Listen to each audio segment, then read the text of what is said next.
할렐루야. 오늘도 말씀을 주시니 감사합니다.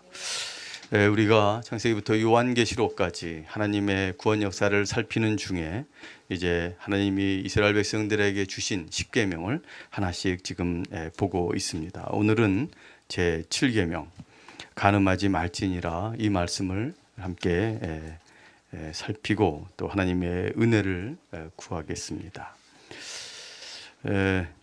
앞으로 또 몇 주에 걸쳐서 또 계속 이 내용을 살필까 합니다. 간음하지 말라란 이 7계명은 이 계명을 통해서 우리 하나님께서는 하나님이 허락하신 부부 이외에 성적 관계를 금하고, 그리고 결혼 제도의 신성한 가치, 또 부부 관계의 정결함 혹은 신실함, 이 모든 것을 지키시려고 바로 이 계명을 주셨습니다.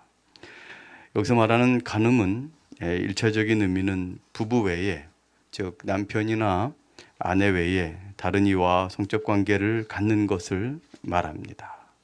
그리고 이 간음은 실제적으로 그 어떤 것보다 부부 관계를 파괴하고 언약을, 부부가 맺은 사랑과 신실함의 언약을 깨뜨린다고 말할 수 있습니다. 그리고 하나님께서는 이 간음하지 말라는 이 말씀에 순종하게 하시면서, 또 이와 관련해서 여러 가지를, 이 부부의 신실한 관계를 깨뜨리는 그 외에 여러 가지를 함께 묵상하고, 그리고서 이것을 통해서 교회가 이 결혼이 어떤 의미이고, 그리고 부부란 것이 어떤 의미인지 잘 이해하고 신실하게 지켜나가며 참된 관계를 이루어가라고 말씀하시는 겁니다. 우리는 좀 생각해 봐야 되는데, 왜 이 간음하지 말라란 계명이 이렇게 10계명 안까지 들어오도록 그렇게 중요한가 생각을 해야 되는데, 바로 그 이유는 이 결혼제도, 하나님이 세우신 이 결혼제도, 그리고 이 부부관계가 그렇게 중요하기 때문에 그렇습니다.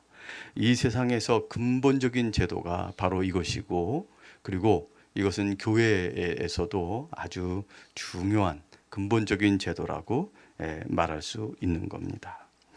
하나님은 결혼제도를 만드셨어요. 그리고 결혼을 통해서 부부가, 남녀가 한 몸이 되도록 하셨고, 그리고 나서 그것을 통해서 수많은 하나님의 뜻을 이 세상에서 이루어 가십니다.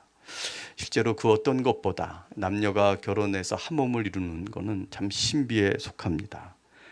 그 자체로 아주 대단하죠. 그래서 결혼을 하면 초기에 이 서로가 갖는 그 한 몸됨의 기쁨을 보통 굉장히 그렇게 없다가 얻은 것이니까 굉장히 크게 알게 되고 누리게 되는데, 그 자체로 아주 놀라운 심리적이고도 영적이며 정서적이고도 육체적인 이 하나됨의 이 풍성함과 그 의미에 대해서 알게 되는데, 바로 하나님께서 바로 그렇게 세우시면서 말로도 할 수 없는 복을 누리도록 그렇게 하신 겁니다. 사실 이것을 통해서 이제 교회의 한몸됨의 신비도 더 알아갈 수 있도록 하셨으니, 바로 이 결혼제도와 부부의 하나됨은 참 놀랍다고 할 수 있어요. 그리고 이렇게 하나 되었을 때 사실 사람이 누릴 수 있는 큰 복을, 또 기쁨을 누리게 됩니다.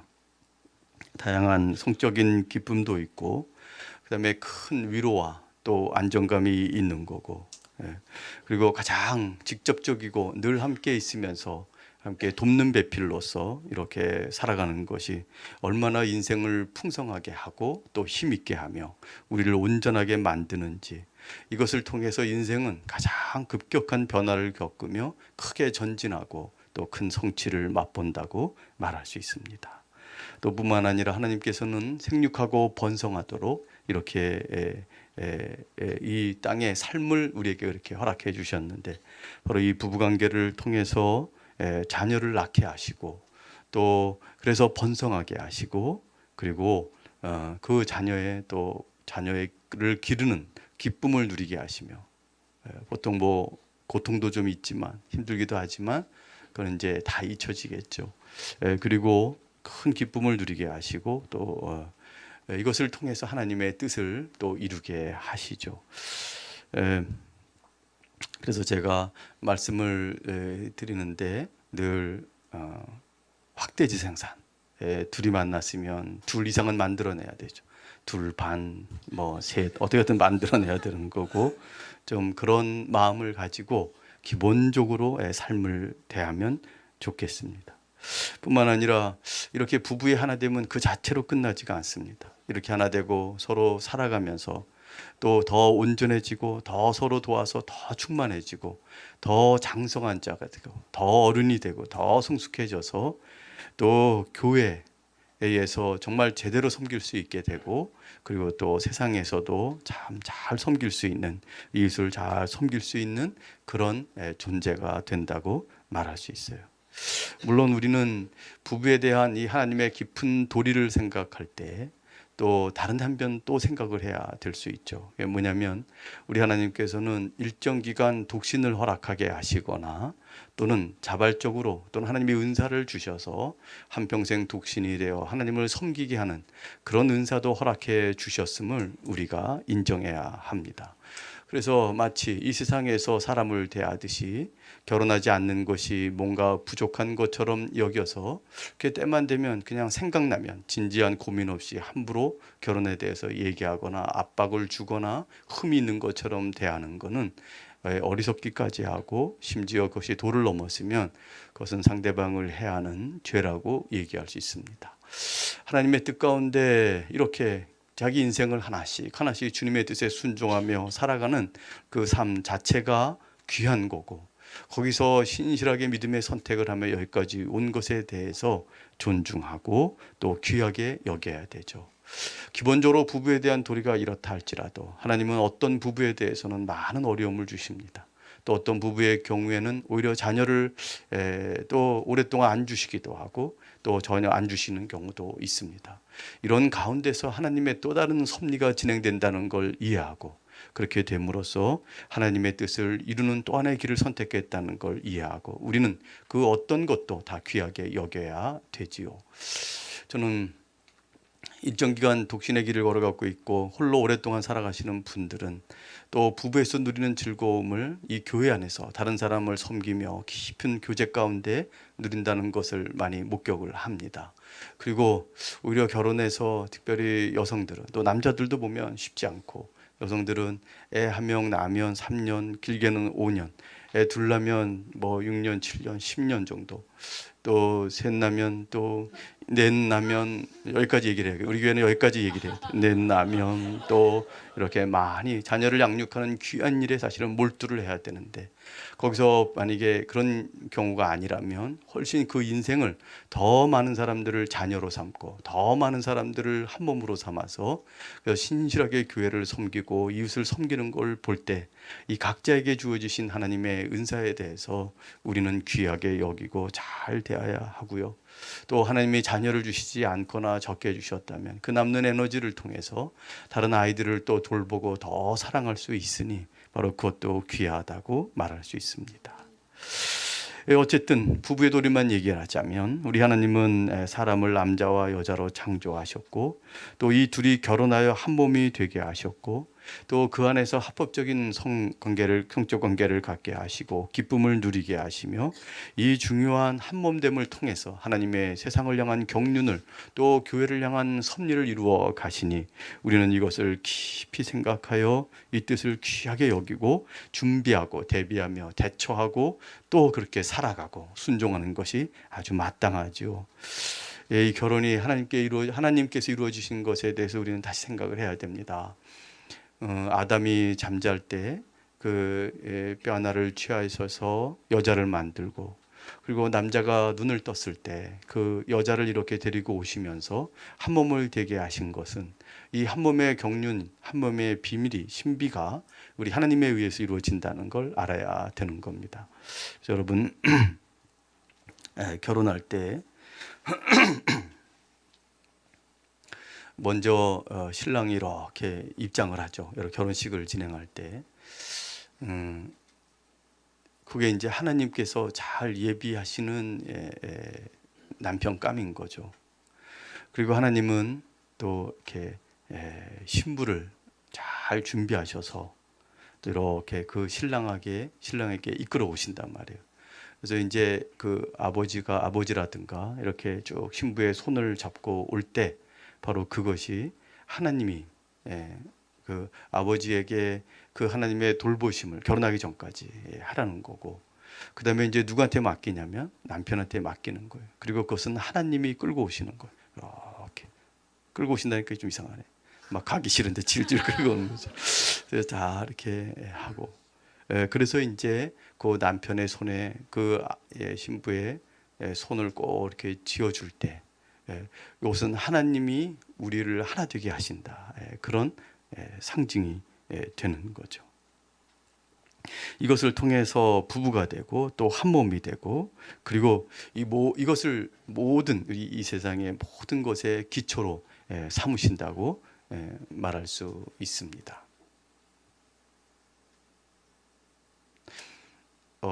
기본적인 질서와 권위에 대해서는 이 부모를 생각하며 이해하는 거고, 그 다음에 이 세상에 하나님이 주신 가장 기초적인 제도로는 이 부부를 생각하면 될 거죠. 그래서 만약에 이 결혼 제도가 무시되거나 부정되고, 그리고 이 부부의 한몸됨이 우습게 여겨지고 가볍게 생각되어질 때, 그리고 이것을 흔드는 것이 아무렇지도 않게 여겨질 때, 그때 어떻게 되느냐? 이 세상은 급속도로 타락하고 있다고 말할 수 있는 겁니다. 바로 이 세상이 지금 어디로 흘러가고 있느냐, 그 바로미터는 지금 부부관계가 어떻게 되고 있느냐, 가정이 어떻게 되고 있느냐로 이제 판단할 수 있는 거고, 그리고 교회도 결코 거기에서 자유롭게 될 수 없어요. 그래서 우리는 이것을 심각하게 여기고, 그래서 이 세상의 근본 경륜인 이 십계명 안에 간음하지 말라라는 말씀을 통해서 하나님이 세우고자 하는 이 모든 것들을 이해하도록 그렇게 만드셨습니다. 그렇기 때문에 아내나 남편 외에 다른 이와 성적 관계를 맺고 더 친밀한 관계를 유지하며 그 신실한 언약을 깨는 것은 그 어떤 것도 용납될 수 없는 것이고, 이 하나님의 근본적인 섭리를 어기는 죄라고 말할 수 있는 겁니다. 기본적으로 이 간음하지 말라라는 계명을 우리가 이렇게 이해할 수 있다면, 우리 두 번째로 생각할 수 있는 것은 우리가 이 계명의 의미, 그리고 이 계명을 이렇게 어기는 것이 죄임을 아주 분명히 이해할 수는 있는데, 그러나 이것을 알고 이해한다고 해서 아주 쉽게 끝날 문제가 아니라는 걸 또 우리가 이해할 수 있어요. 왜 그러냐면 이 시대 자체가 너무 문란하고,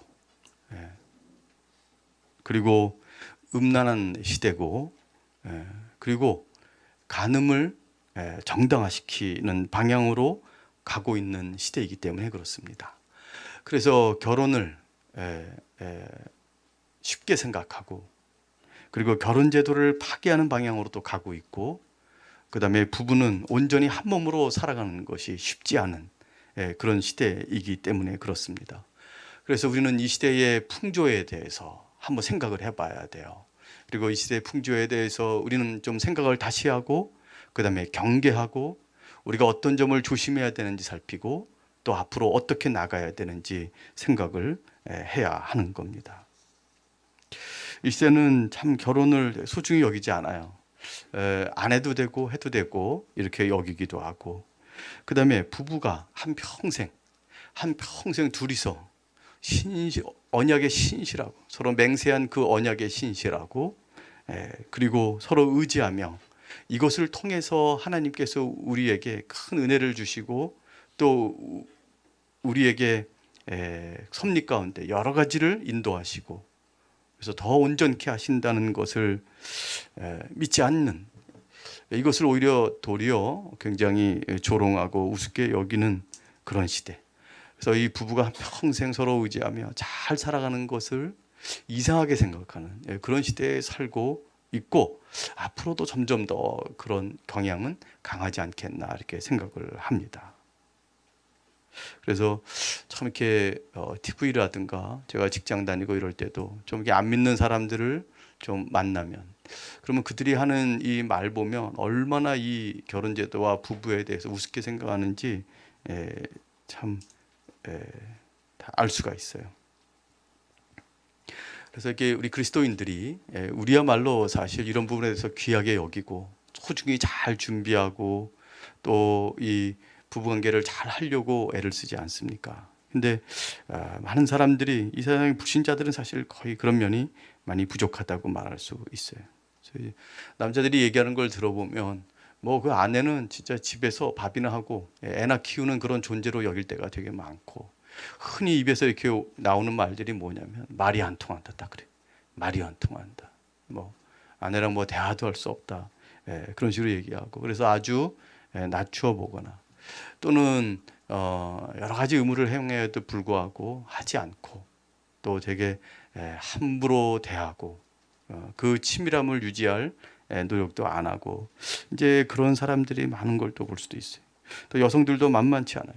뭐 큰아들 한 명 더 키운다느니 이런 얘기를 하고 앉아 있고, 그다음에 이제 뭐 남편을 좀 약간 이렇게 좀 그렇게 그런 면도 있지만 좀 우습게 여기죠. 그래서 이제 밥이나 주면 좋아한다든가 이렇게 생각하고, 그다음에 오히려 자기는 남편과 친밀한 관계보다는 다른 관계를 통해서 좀 뭔가를 좀 얻으려는 그런 일을 더 이렇게 하고, 남편의 권위를 인정하기보다는 막말을 남편에게 하고, 그리고 함부로 대하며 그것도 자녀 앞에서도 그렇게 하니 그런 것을 통해서 또 어떤 것을 또 배울 수 있겠는지.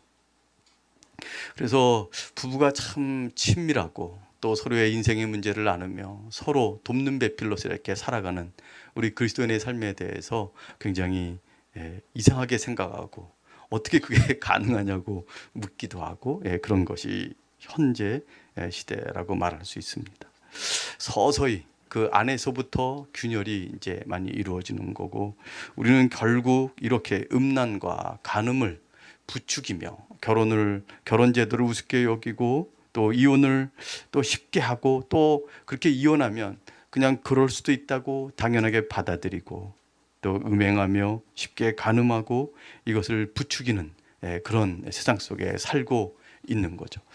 점점 더 그렇게 될 거다라고 말할 수도 있고, 또 다른 한편으로는 원래 이런 건데 그냥 지금 이렇게 드러나고 있다고도 말할 수 있습니다. 사실 이혼율이 높아진다고 얘기를 하고 있는데 맞아요. 이혼율이 급속도로 늘어나고 있어요.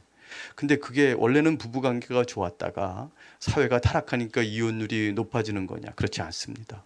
여성들은 사실 굉장히 많은 어려움을 당하고 그런 아주 차등의 이 차별의 이 관계 속에서, 그러다 요즘 그래도 어떻게 해볼 만하니까 이혼을 요청하고 그렇게 하는 것이 더 많은 걸 생각을 해보면 오히려 더 드러나지 않았던, 그동안 드러나지 않았던 이 악이 많이 있었던 거고, 지금은 그것이 이제 겉으로 드러나면서 우리에게 더 경각심을 일으킨다고 말할 수 있습니다.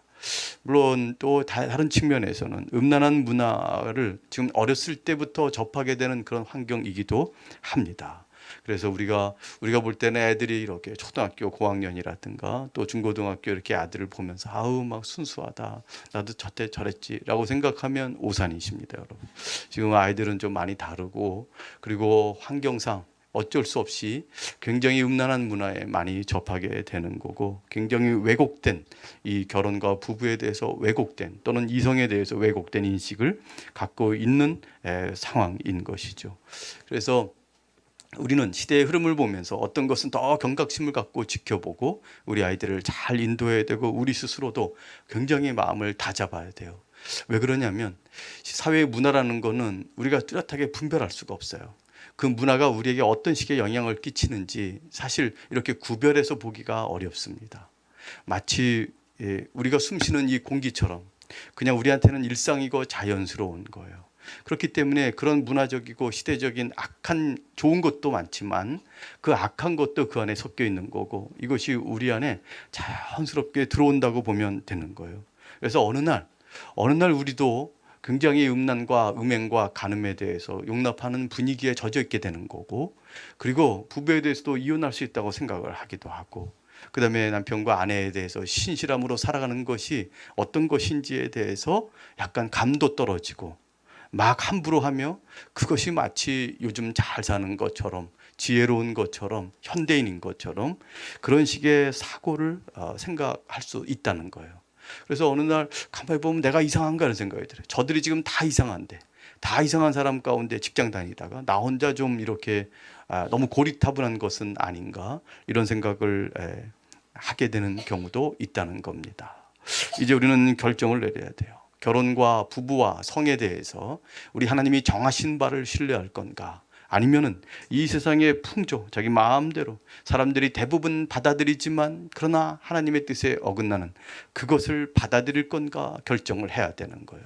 그럴 때 좀 우습게 여기도 하고 좀 이상할 수도 있지만 그까진 것, 우리 하나님께서 우리에게 복 주시기 위해서 우리를 온전케 하시고 더 풍성한 삶을 살게 하고 더 하나님께 가까이 가기 위해서 정하신 이 계명, 이 계명을 하나씩 하나씩 살펴보면 이것이 가장 복된 것인 줄을 우리가 알 수 있는 건데, 우리가 어찌 다른 것을 택할 수 있겠습니까? 이 모든 상황 가운데 우리 하나님 한 번도 변하지 않으시고 오늘도 말씀하시는 거예요. 간음하지 말지니라. 우리의 성적 욕구는 그 자체로 사실 악이라고 말할 수 없습니다. 자연스럽고 이것은 하나님의 경륜 가운데 있는 거예요. 중립적이고 죄인 것도 아니에요. 나는 왜 욕구가 생길까 이렇게 할 때 그건 당연한 거예요. 나는 왜 배고플까? 나는 왜 졸릴까? 예배 시간에 조는 것만 죄고 나머지는 사실 큰 문제가 아니에요. 나는 왜 배고플까? 나는 왜 졸릴까? 나는 왜 좋은 것들을 보면 기쁠까? 아름다운 것을 보면 또 미적 감각이 생기고 반응하게 되고 그럴까? 다 본성적인 거예요. 또 예쁘게 치장하고 싶은 것도 그렇고 잘 보이고 싶은 것도 그렇고 인생에 가치 있었으면 좋겠다 그런 것도 그렇고 인정받고 싶은 것도 그래요. 이런 모든 것들은 기본적인 욕구에 속하죠. 그리고 성적인 욕구도 기본적인 욕구라고 말할 수 있습니다. 물론 우리는 이 타락한 세상에서 이 기본적인 욕구가 또 죄와 연결된다는 것도 다 알고 있습니다. 그래서 경계하지만 어쨌든 우리의 기본적인 건 그런 거예요. 그리고 많은 신실한 그리스도인들, 2000년간 우리 신실한 목회자와 또 많은 신앙의 선배들은 이렇게 분명히 이해하고 그리고 교회에서 권면해 왔어요. 성생활은, 성적 관계는 결혼한 부부 사이에서만 허용되는 것이 좋다고, 그것이 마땅하다고 그렇게 말해 왔습니다. 성적인 관계는 이 부부 관계에서 아주 큰 기쁨이에요. 큰 사랑의 표현이고 큰 기쁨이고 친밀함을 누리게 하죠. 그래서 사실은 부부관계에서는 더 적극적으로 또 잘 서로 사랑하며 살아가는 것이 훨씬 더 좋습니다.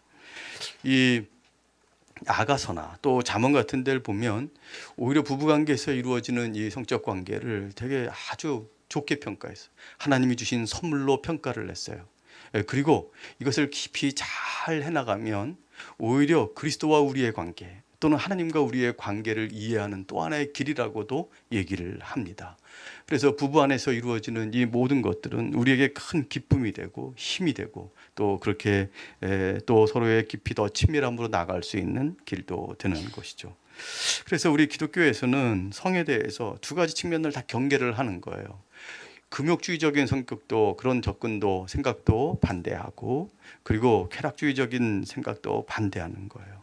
그래서 금욕주의라는 거는 부부인데도 이 성관계 자체를 이 부부 안에서 이루어지는 성관계 자체를 죄로 여겨서 이것을 이렇게 멀리하는 것, 이런 것도 좀 옳지 않은 것이고, 그 다음에 쾌락주의는 결혼과 상관없이 자기가 원하기만 하면 또는 합의가 된다면 성생활을 마음껏 할 수 있다고 생각하는 것도 우리가 잘못되었다고 생각을 하는 겁니다.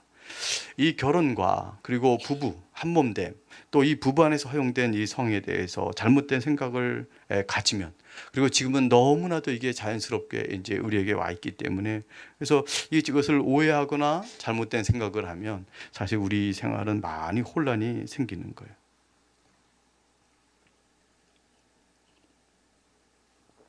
요즘은 중고등부 학생들도 이런 위험에 굉장히 어려움에 처해 있다고 많이 들었는데요.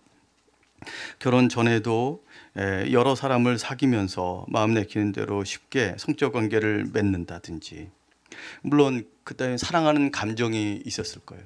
그러나 그건 대부분 결혼을 전제로 하지 않는 또는 결혼으로 나가기 확신할 수 없는 관계인데도 그렇게 쉽게 이렇게 그런 관계까지 나가는 것은 참으로 옳지 않은 거죠. 우리 그리스도인의 경우에는 이것을 잘 다시 생각을 해야 되는 거예요.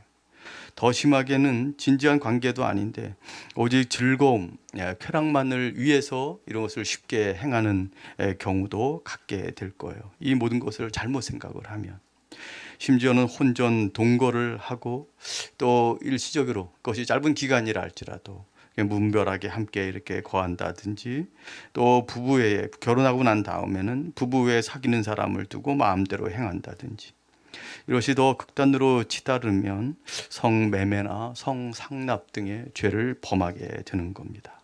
이 모든 것은 결국 하나님과 멀어지게 만들고 온전히 결혼을 잘 준비하거나 또는 결혼을 통해 허락하신 하나님의 뜻을 이해하지 못하거나 믿지 못하는 그런 결과를 초래하기 때문에 우리는 이런 것에 대해서 아주 다시 생각을 해야 되고 경계를 해야 되는 겁니다. 그래서 우리는 이런 모든 것을 이제 결혼을 중심으로 다시 생각을 해야 돼요. 결국은 하나님은 이 하나님 앞에 합법적인 결혼을 통해서 부부가 되게 하시고, 이 부부 내에서 마음껏 이 성적 관계를 즐기고 친밀함을 누리며 한 몸이 되게 하시고, 이것을 원하셨고, 결혼 전에는 이 결혼을 잘 준비하고 결국 하나님이 허락하실 이 한 몸됨을 위해서 차근차근 준비해 나가는 과정이고, 그 과정에서 사람을 만날 수도 있고 또 사귈 수도 있지만, 그러나 결혼이라는 것을 앞에 두고 이 모든 과정을 차근차근 해나가는 것이 필요한 거고, 그리고 결혼한 이후에는 힘껏 서로 신실하고 오직 그 배우자만을 생각하며 살아가는 것, 이것이 하나님이 정하신 뜻임을 분명히 알아서 여기에 기뻐하고 여기에 순종하며 또 다 이것 외에는 다른 것을 경계하는 그런 것이 하나님의 뜻임을 우리는 좀 마음에 깊이 새겨야 할 것입니다. 이것이 하나님의 뜻을 순종하는 거고 이 계명을 따르는 것이며, 이것이 이 땅을 다스리는 하나님의 경륜에서 결혼 제도를 온전히 지키는 거고 우리 가정을 지키는 거고 부부를 온전하게 하는 것임을 우리는 믿어야 하는 겁니다. 악한 영적 세력은 이걸 다 흔들려고 그래요. 이 모든 우리를 미혹하는 것들은 결국 하나님이 정하신 이 신성한 결혼 제도와 이 부부의 하나됨, 이걸 흔들고 오히려 이 방탕한 생각을 또 그런 생활을 하게 하고 미혹하려고 또 이렇게 합니다. 그래서 이 세상을 그렇게 만들어 놓고 이 세상에서 그렇게 하는 걸 보니까 이렇게 해도 괜찮은구나 하는 생각으로 미혹하는 거예요. 여러분, 우리 본문 성경 한번 다른 곳을 찾아봤으면 좋겠는데 레위기 18장입니다.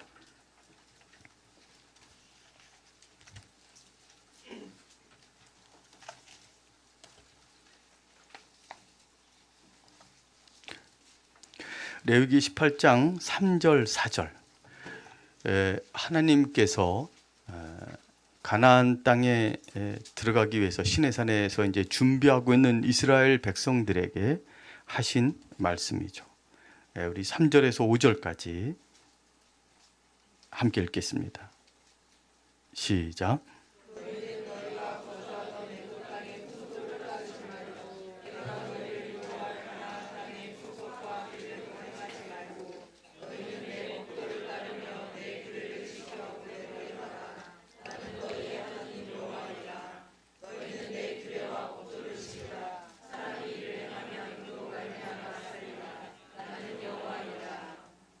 아멘. 너희가 원래 거주하던 애굽 땅의 풍속, 이거는 이전에 살던 거예요. 뭐 우리로 얘기하자면 예수 믿기 전에 또는 이런 진리들을 알기 전에 행했던 풍속들을 얘기하겠죠. 그 다음에 이제 앞으로 가나안 땅에 들어가게 될 텐데 거기에 접하게 될 풍속과 규례. 그래서 가나안의 미시파트 기억나세요? 이런 거 따르지 말라고 하신 거예요. 그리고 내 법도를 따르라. 내 규례를 지켜 그대로 행하라. 나의 미시파트를 지켜라. 그래야면 살리라. 5절에. 그리고 나서 18장하고 20장에 이 가나안의 풍속을 설명하는데요. 그 설교도 그때 그냥 넘어갔는데 말만 딱 몇 가지 하고, 근친상간, 동성애, 간음, 심지어 수간, 이거를 쫙 얘기를 하는 거예요, 이 안에. 그래서 이 성적인 이 더러움과 이 왜곡된 뒤틀림, 참으로 하나님 없는 가나안 땅의 삶은 참 뭐 말로 형언할 수가 없는 그런 상태였어요. 그래서 하나님께서는 그게 18장 24절을 보면 너희는 이 모든 일로 스스로를 더럽히지 말라 이렇게 말씀하시는 거예요.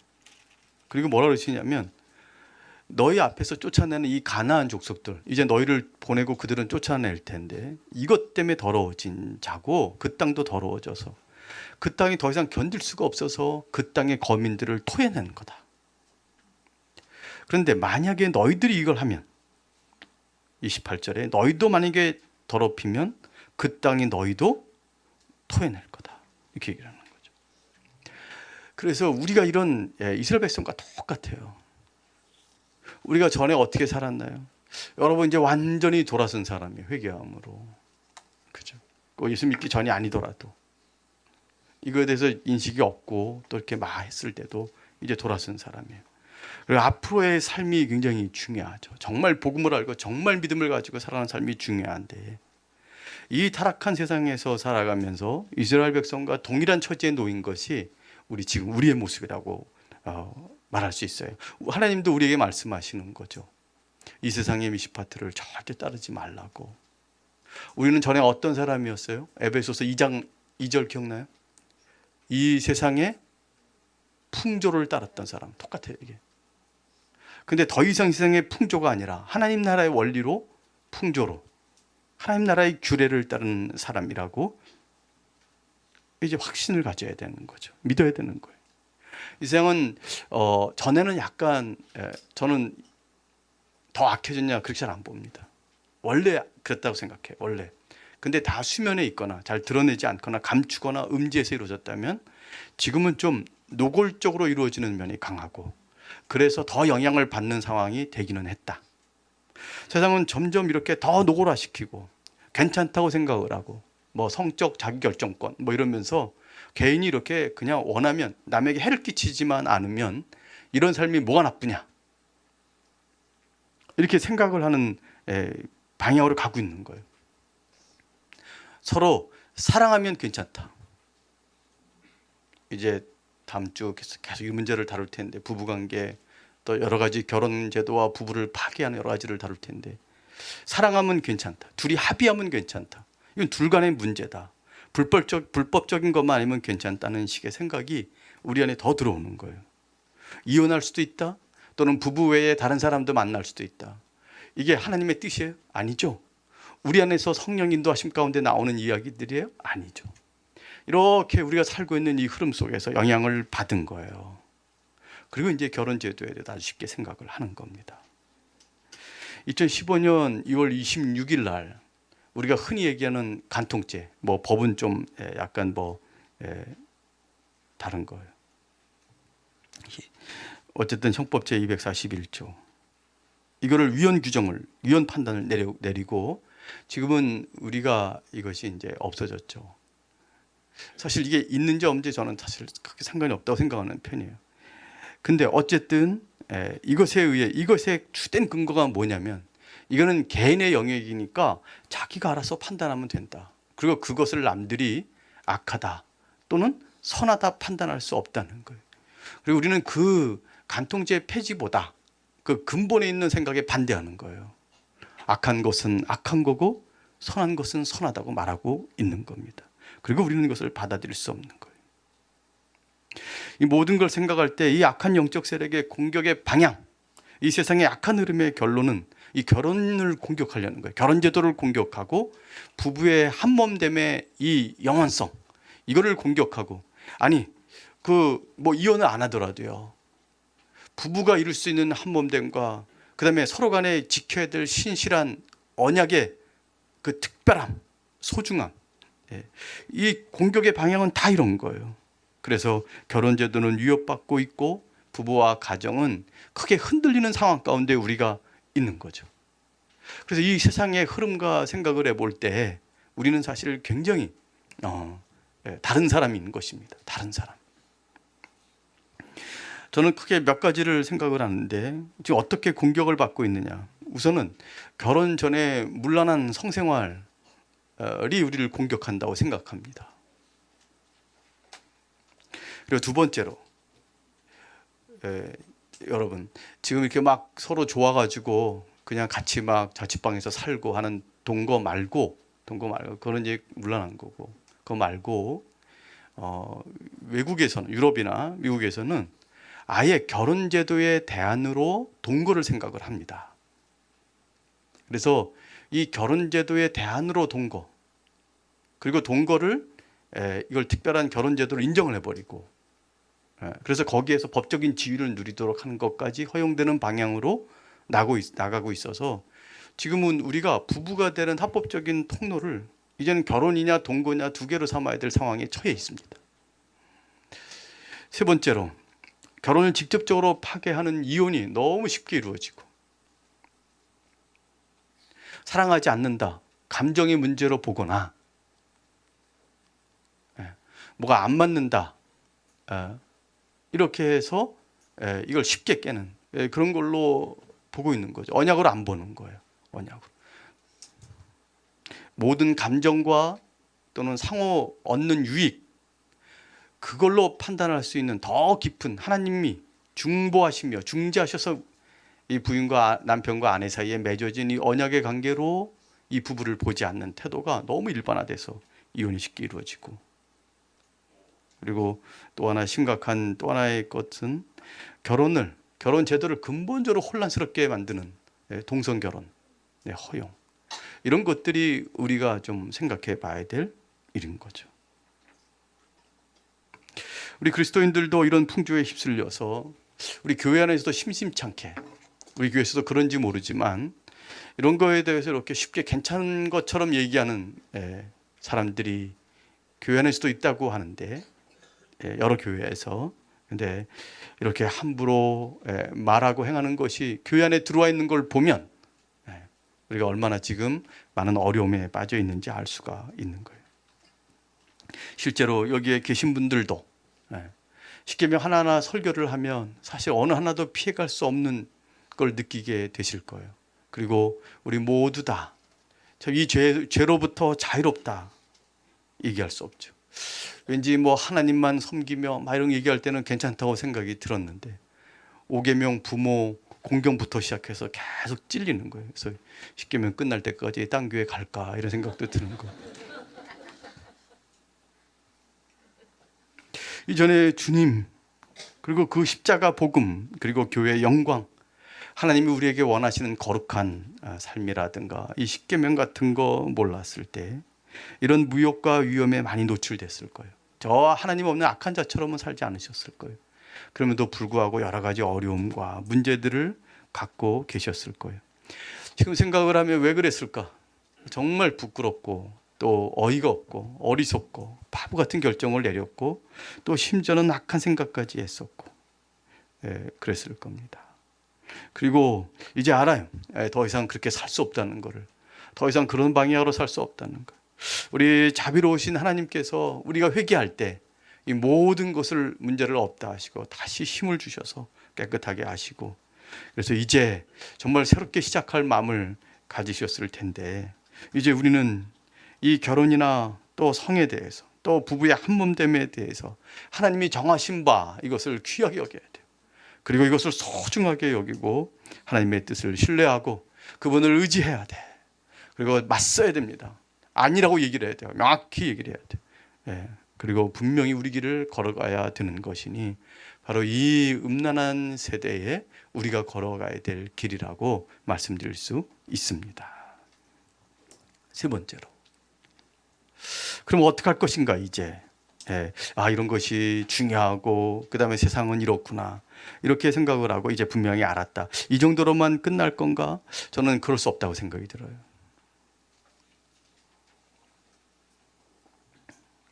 우리는 이제 해야 될 일이 하나 있습니다. 공개적으로 이 하나님의 뜻을 천명하고, 우리 사이에서도 안 된다, 된다라는 얘기도 많이 해야 되는 거고, 이 의미가 무엇인가, 하나님이 어떤 경륜을 이루어 가시는가, 이 생각을 더 함께 나누어야 합니다. 그래서 간음을 막고 결혼 제도를 소중히 지키고 또 부부의 온전한 관계, 한몸됨을 더 신실하게 그것을 위해서 헌신하고, 또 그렇게 하기 위해서 더 하나님의 말씀을 살피고 더 하나님의 말씀을 의지하고, 그리고 괜찮다고 생각하지 말고 더 적극적으로 대처를 해야 합니다. 제가 신앙생활을 돌아보면서 저의 경우에 어떤 걸 알았어요. 근데 왜 그렇게 살지 못했을까 생각을 했을 때 그냥 문장 하나만 저한테 들어와 있던 거예요. 뭐뭐 하지 마라, 또는 뭐뭐 하라. 이 문장 하나만 가지고는 사실 우리의 삶 전체를 힘있게 그 말씀에 순종하며 살아가도록 만들기 어려웠어요. 그냥 잘 괜찮지, 이 정도면 괜찮겠지, 잘 되겠지, 이런 생각을 했는데 실제로 미혹이 강하게 들어오고 또 그런 상황이 조성이 되면 우리는 어떻게 됐어요? 넘어지기 쉬운 존재였고 또 넘어졌단 말이에요. 그리고 이 모든 것들을 개인에게만 맡기고 교회는 또 책임을 안 지고 이렇게 했던 경우도 많이 있어요. 그래서 그렇게 하지 말자, 그렇게 하지 말자. 이렇게 이건 어떠냐 그러면 이렇게 하면 안 되죠, 또 이렇게 해야죠 말은 했는데 실제로 구체적인 상황이 오면 이걸 이겨낼 수 있는 그런 진리와 힘과 또 거기에 숙성된 그런 의지와 신념, 믿음, 삶의 태도, 또 길러낸 삶의 방식들, 이런 것들이 없으니까 너무 쉽게 무너지는 경우도 있었어요. 그래서 어떤 진리와 또 어떤 삶에서 중요한 우리의 분명히 확정된 문제들, 상식적으로도 그렇고 신앙적으로도 그렇고 너무나 명확한 것이라 할지라도 이제 우리는 거기서 멈추면 안 돼요. 그것이 어떤 성경적 근거로 있는지 깊이 살피고 그것을 통해서 펼쳐지는 하나님의 경륜이 뭔지 더 생각을 해야 돼요. 거기서부터 세상에 살아갈 때 오는 위험이 어떤 건 또 생각해야 되고 우리에게 구체적으로 어떤 미혹이 올지도 살펴야 됩니다. 그리고 그것을 대처하기 위해서 어떤 마음을 가져야 되는지, 어떤 삶의 태도를 가지고 삶의 방식으로 살아야 되는지, 초장부터 어떻게 경계를 해야 되는지 생각을 해야 하는 거예요. 이것이 우리에게 아주 중요한 문제인 거예요. 이것을 생각하고 더 살피고 또 더 함께 나누고 더 중요한 문제라고 얘기를 해야 됩니다. 어떤 거는 민망해요. 저도 그래서 잘 안 따라와 왔거나 제가 신앙생활하면서 실제로 구체적으로 배운 바가 없는 경우도 굉장히 많습니다. 원래 목회할 생각이 없었어요. 목회자들만 가르칠 생각이 있었어요. 그래서 이런 문제들을 제가 구체적으로 안 할 거라고 생각을 했어요. 신학과 성경 연구와 설교와 목회에 대해서만 얘기를 하고 나머지는 알아서 하라 생각을 한 거예요. 배우지도 못했고 이 목회를 시작을 하니까 이런 부분이 저한테 많이 없는 거예요. 그리고 이런 모든 문제를 다시 처음부터 다시 봅니다. 다시 보고 또 생각하고, 유리한 거는 워낙 땅 공부가 많이 돼 있어서 좀 쉽기도 하지만 그럼에도 불구하고 벌써 10년이 지났잖아요. 아주 오랫동안 처음부터 저랑 같이 계신 분들은 이런 것들을 더 진작 나누지 못한 것들에 대해서 좀 후회도 되고 아쉬움이 있어요. 여러분이 좀 더 좋은 목사 만났으면, 그죠? 그러기 힘들지만 그냥 훨씬 더 굉장히 좋았을 거다 생각을, 진심은 아니지만 합니다. 막 뭐가 붙어. 뭐 할까 하나씩 붙어. 잘해야겠다. 저는 이런 생각도 들어요. 우리는 그냥 이렇게 살아왔어요. 우리는. 근데 앞으로는 어떻게 할 거예요? 앞으로. 그 다음에 우리 아이들은 지금 막 커나가고 있는데 괜찮겠어요? 이제 막 살 텐데, 대학교 가면은 이제 하루 종일 집에 없고 밖에 있을 텐데, 수많은 사람들을 만나게 될 텐데, 그리고 생각했던 것보다 쉽게 꺾일 텐데 괜찮겠냐는 거예요. 그래서 준비를 해야 될 것 같습니다. 초등학교 고학년부터 또 중고등부 학생 때부터, 이때부터 결혼이 뭔지, 하나님이 결혼을 통해서 부부 되게 하시고 한몸 되게 하시고, 그 다음에 왜 우리를 한몸 되게 하시는지, 그리고 우리는 부부라는 게 무엇인지, 단순히 감정의 문제가 아니라 언약의 문제요, 신실함의 문제라는 것, 이 부부를 통해서 하나님이 이루시려는 게 너무 엄청나다는 걸 잘 알려줘야 돼요. 우리는 그것을 잘 준비해야 되죠. 남자는 이게 하나님께서 남자를 딱 준비시킨 다음에 아내를 이렇게 끌어오는 건데, 이 남자는 남편이 될, 가장이 될 준비가 안 되고 있고 너무나 막 살고. 그래서 우리 교회 안에 보면 여성들이 되게 신실한 분들이 많은데 이게 없어. 그러니까 잘 준비시켜야 돼요. 한 남편으로서 또는 아내로서 산다는 것이 무엇인지 잘 준비를 시켜야 되고, 그리고 이제 결혼하기 전까지 사람들을 만나게 될 텐데, 이럴 때 우리가 이제 결혼을 준비하는 과정이니까 어떻게 그 과정을 잘 보내야 될지도 알려줘야 되고, 어떤 사람이 좋은 사람인지 서로 얘기도 좀 해야 되고, 그리고 그죠? 좀 더 일찍 만나도록 좀 도움을 줘야 되고, 저는 좀 일찍 결혼하셨으면 좋겠다 생각을 요즘은 합니다. 성경에 그게 어딨냐 그러면은 저기 에스겔인가 어디에 있다고 생각해요. 에스겔인가 어디, 예레미야인가 다니엘인가 이사야인가, 거기 한번 찾아보세요. 그 어디 있어요.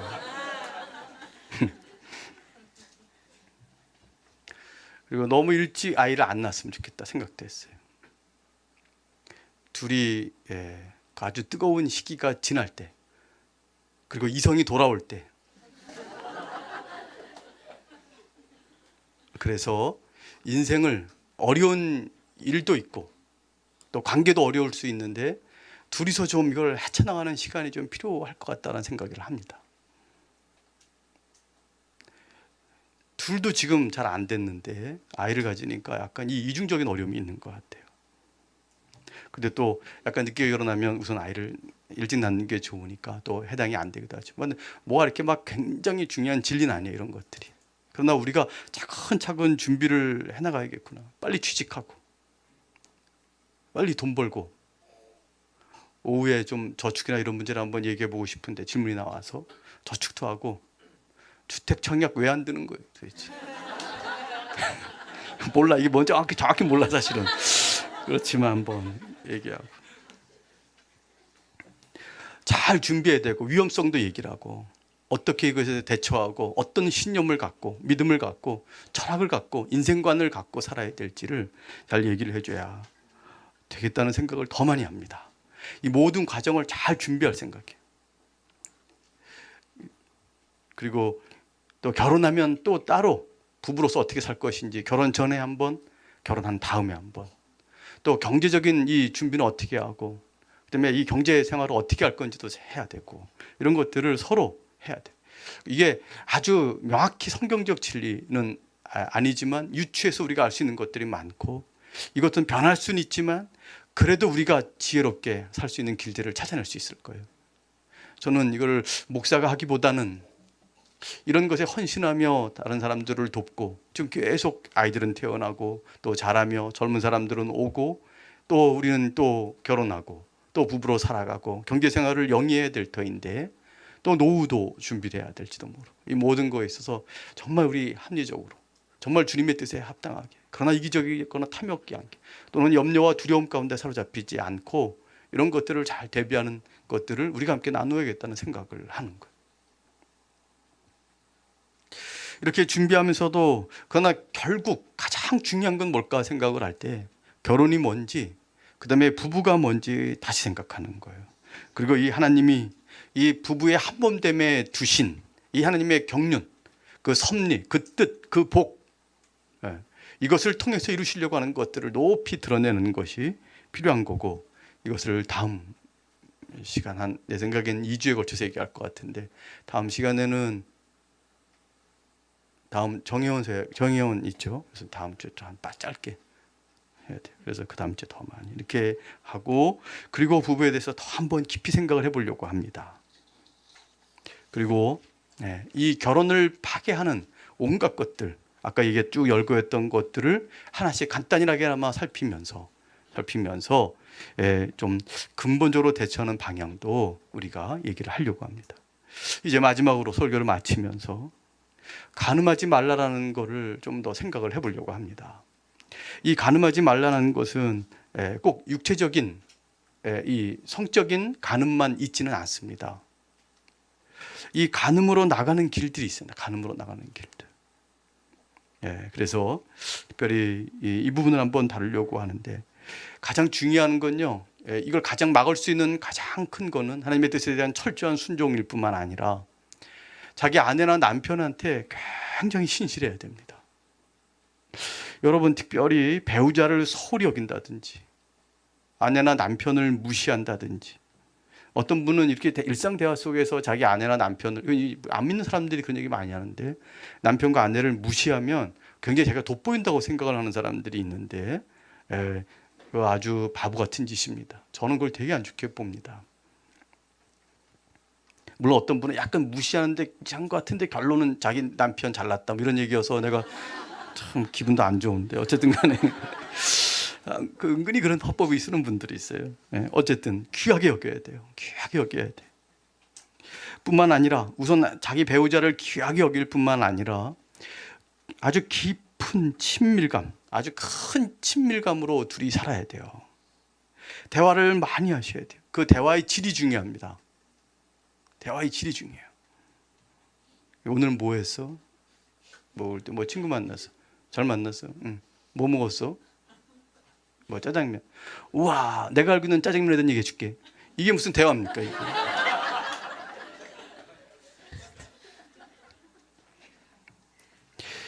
깊이 대화를 하고 영적이고도 되게 깊은 대화를 해야 돼요. 그 부부 간에만 할 수 있는 대화를 거기서 해야 되는 거예요. 모든 기쁨과 슬픔을 같이 나눠야 됩니다. 그는 그 둘도 없는 유일한 나의 삶의 동반자인 거예요. 만약에 이것이 이루어지지 않는다면 위험한 신호입니다. 배우자가 최고의 기쁨이고 최고의 대화 상대자이며 나의 큰 위로자이고 또 나의 삶의 동반자며 돕는 배필인가? 이게 중요한 거예요.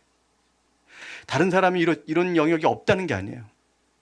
다른 사람, 여러 사람과 관계를 맺으면서 하나님은 우리의 인생이 풍성해지도록 하셨고 많은 사람들이 우리의 기쁨이 되고 위로자가 되고 권면자가 되고 멘토가 되고 삶의 동반자가 되는 거예요. 특히 교회에서는 더 그렇게 이루어지는 거예요. 그럼에도 불구하고 배우자는 최고의 상대가 되어야 되는 거예요. 최근에 아내와 또는 남편과 어떻게 대화하고 어떤 관계를 이루었는지 생각을 해보세요. 이것이 중요한 문제라니까 여러분. 이것을 만약에 다른 데서 얻으려고 한다면 위험한 거라는 거예요. 사람은 항상 이런 사람이 필요하거든요. 이런 사람이 없으면 극히 외로움을 느끼고 뭔가를 채우려고 하고, 그리고 아내나 남편이 아니라 다른 사람과 깊은 대화를 나누며 또 위로를 받고 막 그러면 그건 위험한 신호예요. 그게 이성과 얽히지 않았고 동성 간에 이루어져도 위험한 거예요. 동성애 그런 게 얘기가 아니에요. 아내로부터 채우지 못한다면 위험하다는 거예요. 다른 사람으로부터 더 큰 기쁨과 더 큰 위로를 얻는다면 옳지 않습니다. 다시 아내에게 돌아가고 다시 남편에게 돌아가야 돼요. 우리가 많은 사람과 함께 삶을 나누지만 결정적인 것은 배우자와 함께 나누는 거예요. 그리고 그로부터 채움을 얻고 살아가야 하는 겁니다.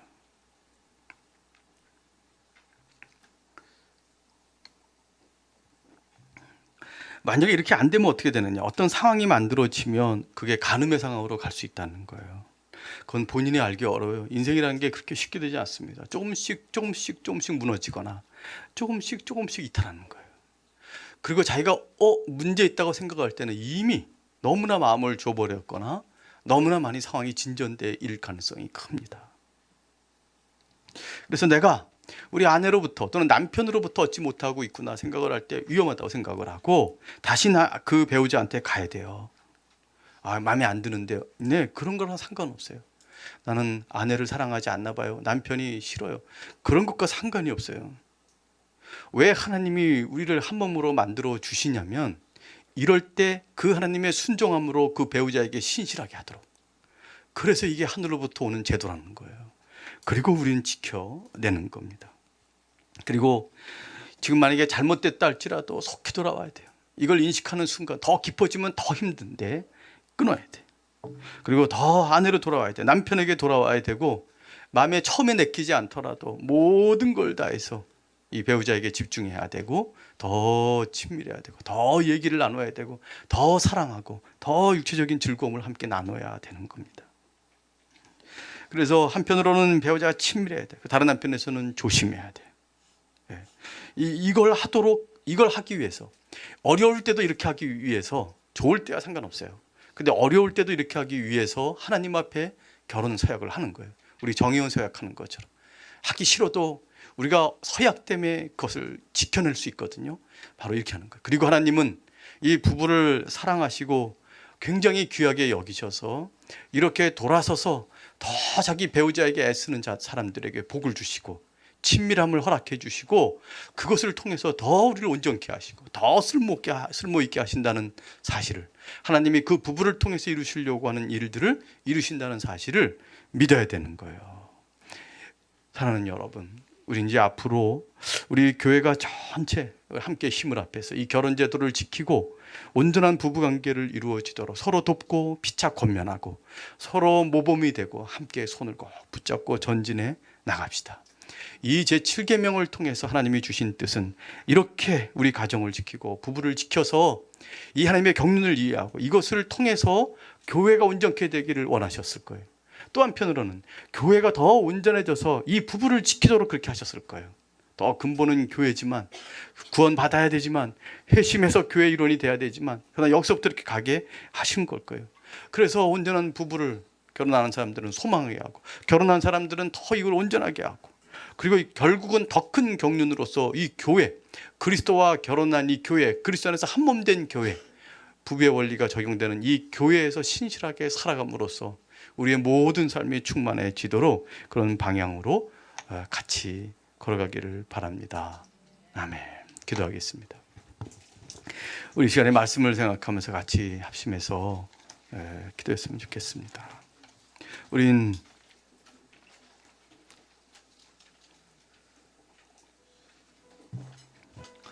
또 하나의 중요한 경륜, 하나님의 큰 뜻을 대하고 있습니다. 이건 사소한 게 아니고 정말 우리 인생 전체에 영향을 끼치는 거고, 우리 인생을 지옥으로 만드느냐 아니면 천국으로 만들 것이냐 아주 중요한 지침이 되는 것들이에요. 오늘 이 뜻을 마음속에 깊이 생기고 하나님의 은혜를 구했으면 좋겠습니다. 왜 그러냐면 우리는 어떤 면으로 생각을 해도 다 부족하기 때문이고 참 죄인이에요.